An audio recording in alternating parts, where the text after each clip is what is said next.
Kakapanalo ni Rodrigo Duterte sa Davao City bilang mayor. Inaayos pa yung mga technicalities kung makakapagsilbi ba siya.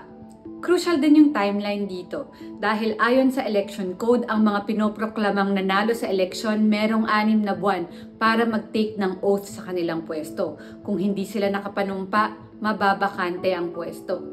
Hindi pa natin alam ngayon kung papayagan ba si Duterte na makapanumpa sa pwesto mula sa kulungan niya sa ICC sa The Hague.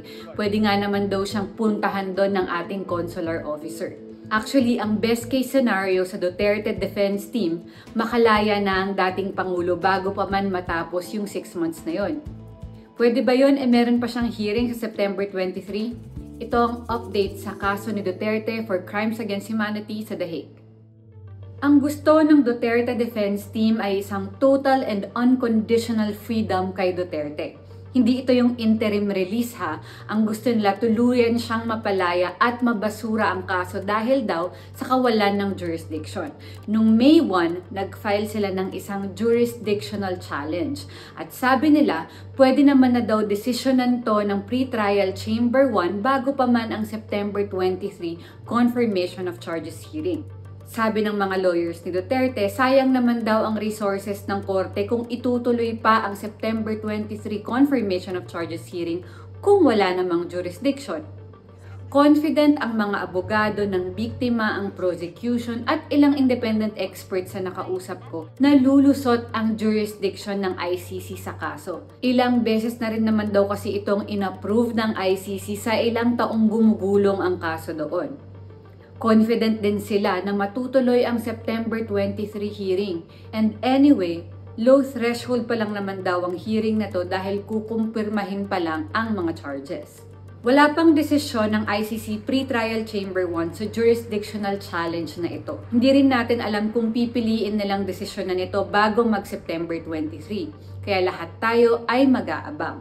And speaking of the fact na ilang beses na nga rin naaprubahan ng jurisdiction sa Pilipinas, 2 sa mga judges ng Pre-Trial Chamber 1 na nakaupo ngayon ay ilan sa mga judges noon na nag-aproba na ng jurisdiction.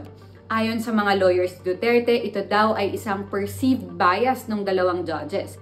Kaya after mag-file ng mga lawyers ng jurisdictional challenge, nag-file din sila na nagpapadisqualify dun sa 2 judges na yon. Agad namang sumagot ang Pre-Trial Chamber 1 at sabi nila hindi sa kanila dapat fina-file yung mga ganon. Dapat sa President at sa 2 Vice President ng ICC. Kaya agad-agad namang nag-refile yung mga lawyers ni Duterte. Wala pa ring desisyon doon sa final na yon. Masalimuot ang debate tungkol sa jurisdiction, so I'll just let you know the nitty-gritty of the details here in this story, here in another story, and here in another story. As for the victims, may good news para sa kanila dahil hindi pumayag ang ICC Pre-Trial Chamber 1 sa gusto ng mga lawyers ni Duterte na dapat ang mga biktima ay may national ID o passport bilang proof of identity. Nakita kasi ng ICC Pre-Trial Chamber 1 na dito sa Pilipinas napakahirap kumuha ng isang national ID. Isa siyang pribilehiyo. At kahit mag-apply ka pa, ang bagal-bagal bago dumating sa'yo. Kaya sabi nila, tatanggap daw sila ng ibang klase ng proof of identity. As for the prosecution, humihingi pa rin sila ngayon ng extension para i-disclose yung kanilang mga ebidensya. Ang sabi nila, kung masyado daw kasi nilang maagang ipapaalam yung kanilang mga ebidensya, baka malagay sa panganib ang kanilang mga witness. Alam naman natin na meron silang mga insider witness o yung mga nasa loob ng PNP or nasa inner circle ni Duterte noong panahong meron daw patayan sa Davao Death Squad at sa war on drugs. As of this time, 4 months to go bago ang September 23 confirmation of charges hearing.